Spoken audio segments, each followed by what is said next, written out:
Hello student, welcome to सरल classes. आइए हम जानते हैं कि कक्षा 12वीं त्रैमासिक परीक्षा जो होने वाली है इसमें 2 अंक के कितने प्रश्न और किस प्रकार के प्रश्न एग्जाम में पूछे जाना है। तो जैसा कि आप जानते हैं कि जो पेपर है आपका 70 मार्क्स का होगा, 70 नंबर का होगा। और इसमें जो आपको सिलेबस बताया गया था त्रैमासिक परीक्षा हेतु, चलिए हम एक बार और इसको रिवाइज कर लेते हैं कि 12वीं फिजिक्स में आपका जो सिलेबस है वो कितना आना है। तो आप यहाँ देख पा रहे होंगे कि फिजिक्स में कुल 7 चैप्टर्स एग्जाम में आना है। पहला जो चैप्टर है वो है विद्युत आवेश तथा क्षेत्र। दूसरा चैप्टर है स्थिर विद्युत विभव तथा धारिता। थर्ड है विद्युत धारा। फोर्थ है गतिमान आवेश और चुंबकत्व। फिफ्थ है चुंबकत्व और द्रव्य। सिक्स्थ है विद्युत चुंबकीय प्रेरण। और सेवन्थ है प्रत्यावर्ती धारा। तो ये 7 चैप्टर्स हैं जिनके क्वेश्चन एग्जाम में पूछे जाना है।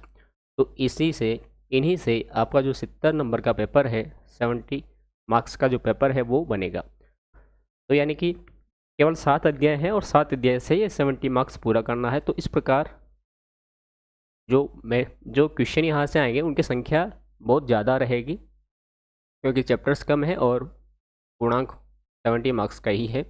चलिए हम शुरुआत कर लेते हैं कि 2 नंबर की जो प्रश्न है वो चैप्टर्स वाइज क्या क्या हो सकते हैं जो परीक्षा में आना संभावित है।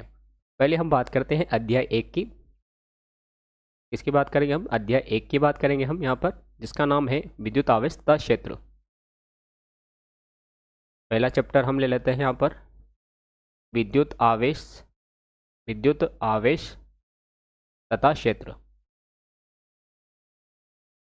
अब इसमें जो 2 नंबर का पहला प्रश्न जो इम्पोर्टेंट है, वेरी वेरी इम्पोर्टेंट है, जो वो है सबसे पहला आवेश का क्वांटीकरण सिद्धांत। आवेश का क्वांटीकरण सिद्धांत। आपने क्वेश्चन का जो उत्तर है वो कर रखा होगा कि जो प्रकृति में आवेश होता है वो एक उसके एक न्यूनतम जो इलेक्ट्रॉनिक आवेश उसका पूर्ण गुणज होता है। ये आवेश का क्वांटीकरण सिद्धांत है जो कि 2 नंबर के लिए क्वेश्चन बनता है। इसमें एक और आ जाता है कि जो आवेश क्वांटीकरण है इसका मूल कारण क्या है। आवेश क्वांटीकरण का मूल कारण क्या है, मूल कारण क्या है, ये इसका दूसरा प्रश्न बन जाता है। थर्ड यहाँ पर जो प्रश्न है इस चैप्टर का वो है आवेश की योज्यता किसे कहते हैं। आवेश की योज्यता। आवेश की योज्यता क्या होती है कि प्रकृति में जो भी आवेश होते हैं वो जोड़ने योग्य होते हैं, योज्य करने योग्य होते हैं, वही आवेश की योज्यता कहलाती है कि आप आवेशों को जोड़ सकते हैं उनके चिन्ह के अकॉर्डिंग, उनके प्रकृति के अकॉर्डिंग। फोर्थ क्वेश्चन यहाँ बनता है आवेश संरक्षण। आवेश संरक्षण का सिद्धांत आपको समझाना है या बताना है। फिफ्थ यहाँ बनता है वेरी वेरी इंपॉर्टेंट, कूलाम का नियम। उसके बाद है आवेश का अध्यारोपण का सिद्धांत। क्योंकि 2 नंबर के प्रश्न है तो 2 नंबर के प्रश्न बहुत सारे बनते हैं। आवेश का अध्यारोपण का सिद्धांत। अगला प्रश्न बनता है यहाँ पर कि विद्युत क्षेत्र रेखाएं, विद्युत क्षेत्र रेखाएं, इलेक्ट्रिक फील्ड लाइन, विद्युत क्षेत्र रेखाएं क्या होती है और इनके गुण। ये अलग अलग दोनों प्रश्न अलग अलग बनेंगे। विद्युत क्षेत्र रेखाओं की परिभाषा पूछ ली है या इनके गुण आपसे पूछ लिए जाएंगे, विशेषताएं या गुण। फिर इसी में एक और आता है विद्युत क्षेत्र रेखाओं के गुण के अंदर ही आता है कि जो विद्युत क्षेत्र रेखाएं वो आपस में क्यों नहीं काटती है। तो मैं लिख देता हूँ यहाँ पर कि 2 विद्युत क्षेत्र रेखाएं, तो विद्युत क्षेत्र रेखाएं एक दूसरे को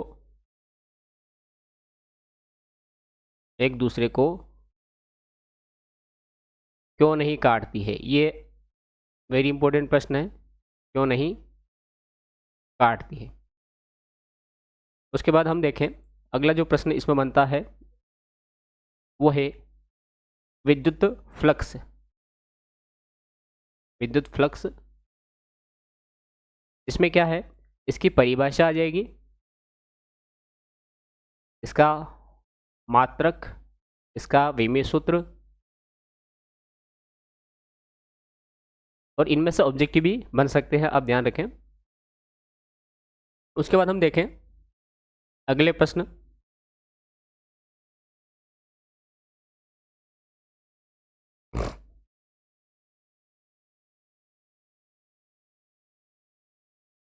दसवां प्रश्न हम देखें यहाँ पर।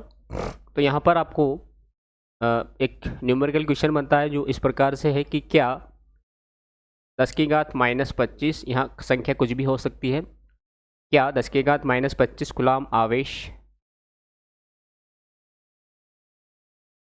संभव है? तो आपको इसको गणना करके बताना है, क्या 10⁻−25 कूलाम आवेश संभव है? कैलकुलेशन करके आपको बताना है संभव होता है या नहीं होता है। उसके बाद 11वां प्रश्न इसमें आता है,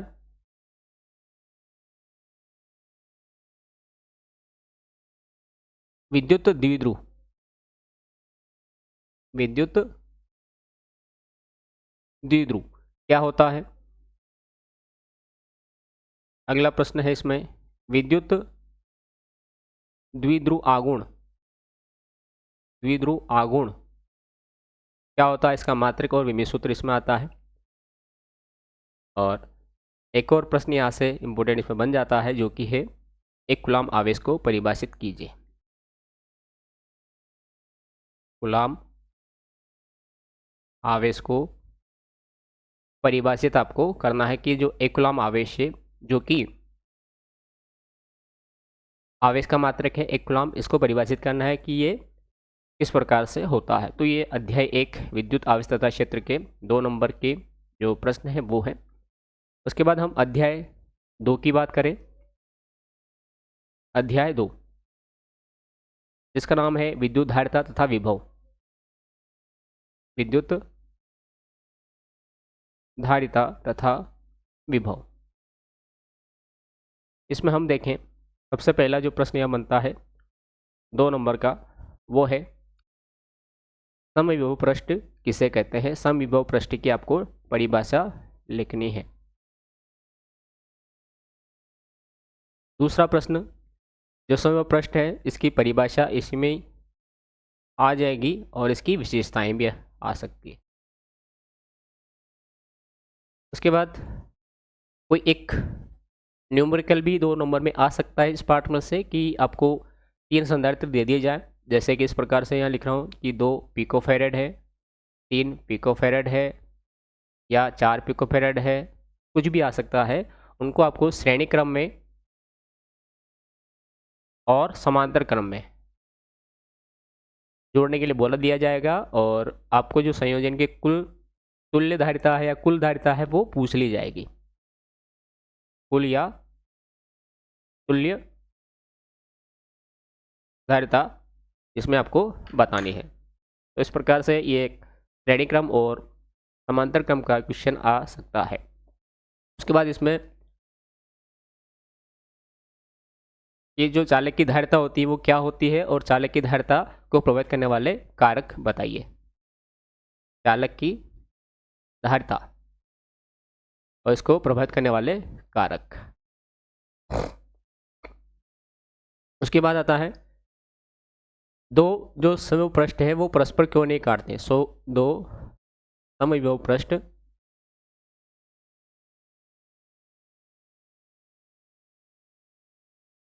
परस्पर क्यों नहीं काटते हैं, ये ऐसा क्वेश्चन यहाँ पर बन सकता है।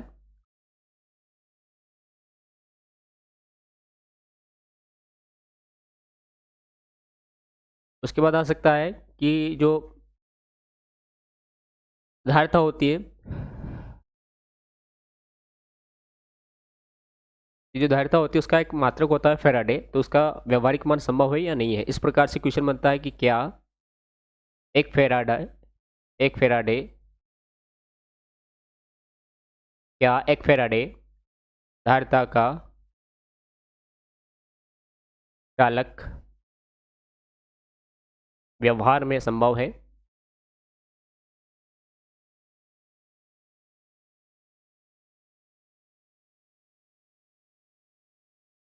तो इसका उत्तर आपको लिखना है, ये संभव है या फिर नहीं है।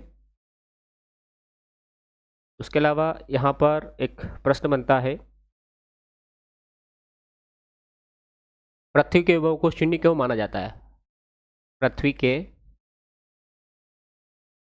विभव को शून्य क्यों माना जाता है?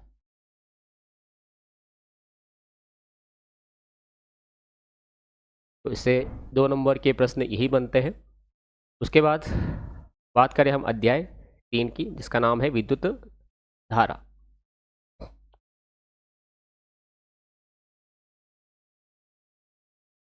विद्युत धारा,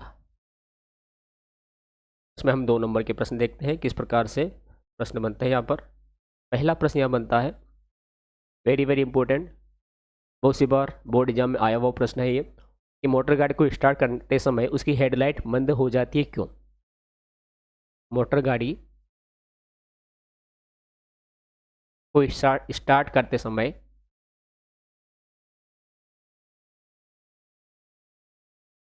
उसकी हेडलाइट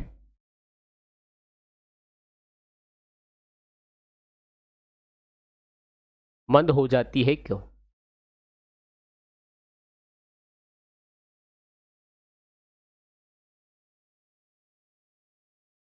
ये प्रश्न बनता है यहाँ पर।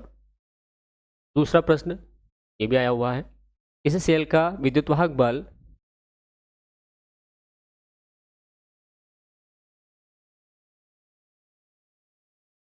इस सेल का विद्युतवाहक बल नापने के लिए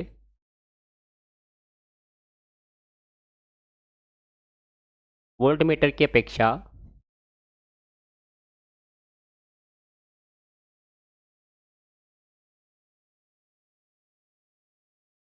विभवमापी अधिक श्रेष्ठ है क्यों?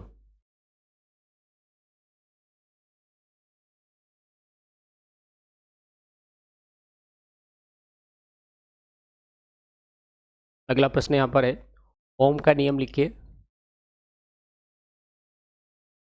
ओम का नियम अलग से प्रश्न है और ओम के नियम की सीमा ये इसमें अलग से प्रश्न है। उसके बाद इसमें 2 नंबर में आ सकता है कि किलोवाट घंटा और जूल में आपको संबंध बताना है। किलो वाट घंटा और जूल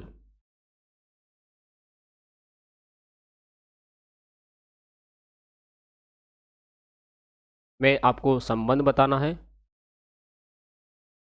उसके बाद व्हीटस्टोन सेतु,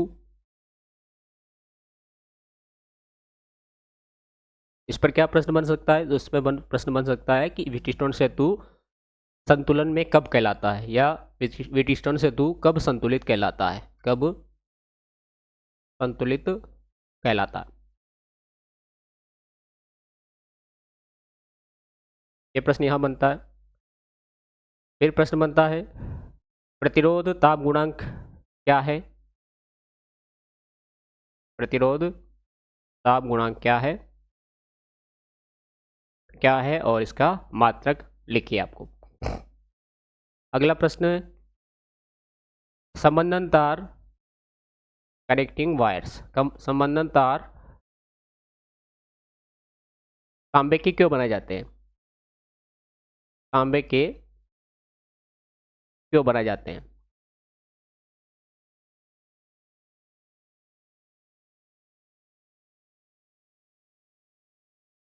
उसके बाद प्रश्न बनता है कि गतिशीलता क्या है और इसका मात्रक आपको लिखना है।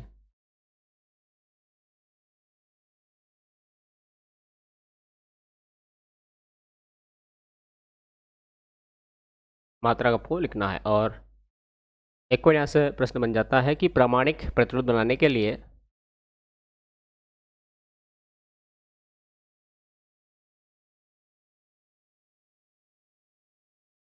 प्रामाणिक प्रतिरोध बनाने के लिए मैग्नीन का उपयोग क्यों किया जाता है?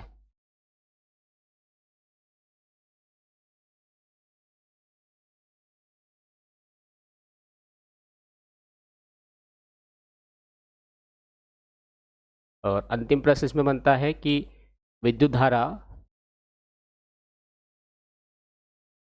और विद्युत धारा घनत्व,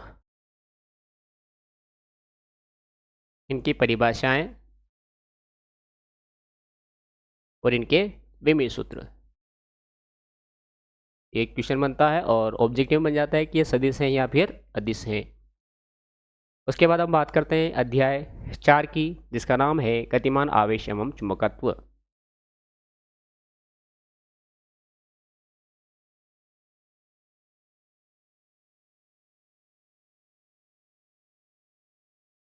गतिमान आवेश एवं चुंबकत्व। तो इसमें सबसे पहला और वेरी वेरी इंपॉर्टेंट इस पार्ट का प्रश्न है कि एम्पियर का परिपथीय नियम लिखिए।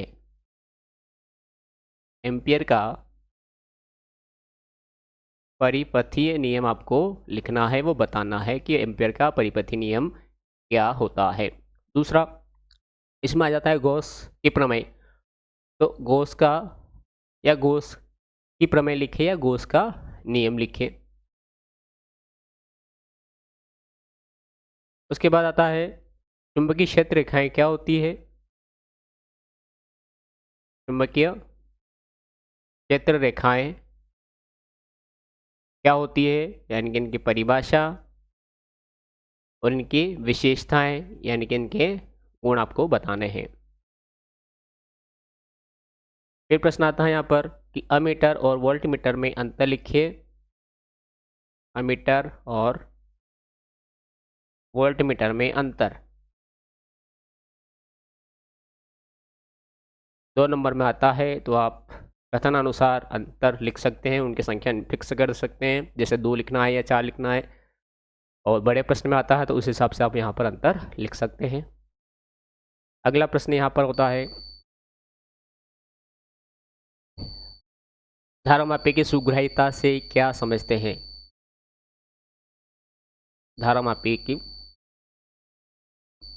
सुग्राह्यता से आप क्या समझते हैं, और इसके लिए व्यंजक आपको बताना है। सुग्राह्यता क्या होती है, इसका व्यंजक बताना है। ये क्वेश्चन अलग अलग बनते हैं, सुग्राह्यता पूछ ली या धारामापी का व्यंजक पूछ लिया या धारामापी की जो सुग्राह्यता है उसको बढ़ाने के उपाय।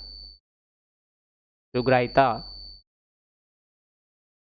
बढ़ाने के उपाय ये इसमें पूछ लिए जाते हैं। उसके बाद आ जाता है प्रश्न शंट किसे कहते हैं,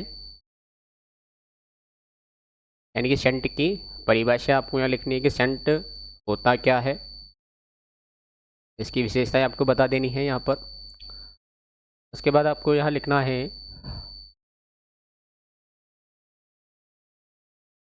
चल कुंडल धारामापी जो होता है, चल कुंडली धारामापी जो होता है उसको हम अमीटर में और वोल्टमीटर में बदल सकते हैं। तो कैसे बदल सकते हैं, ये क्वेश्चन यहाँ बन जाता है कि चल कुंडली धारामापी को अमीटर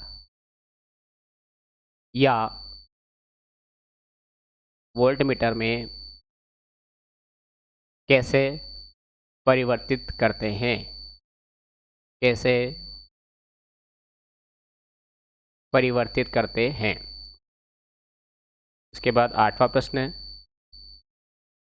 उस पाठ का, बायो सावर्ट का नियम लिखिए।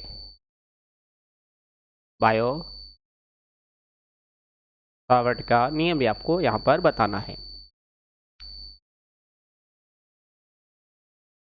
और उसके बाद इसमें बायो सावर्ट के नियम के आधार पर बायो सावर्ट के नियम के आधार पर विद्युत धारा के मात्रक को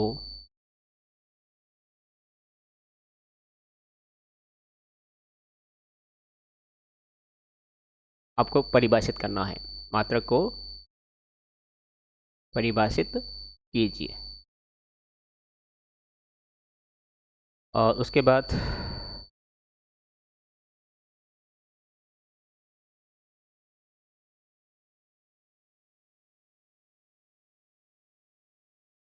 किसी आवेशित कण पर, लास्ट प्रश्न इसमें, किसी आवेशित कण पर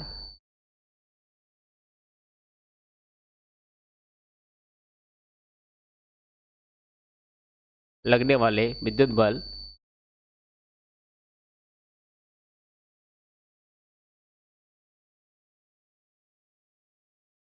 एवं चुंबकीय बल में अंतर लिखिए।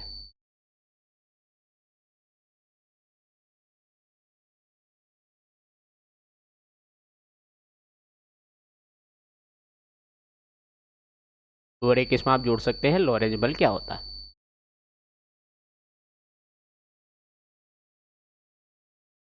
तो ये अध्याय 4 तक के जो 2-2 नंबर के क्वेश्चन थे, हम इस लेक्चर को, इस वीडियो को यहीं पर समाप्त करते हैं। वीडियो काफ़ी लंबा हो गया है इस वजह से। तो इसके बाद से ये जो चैप्टर्स बचे हैं उनका भी आपको शीघ्र ही महत्वपूर्ण क्वेश्चन आपको मिल जाएंगे।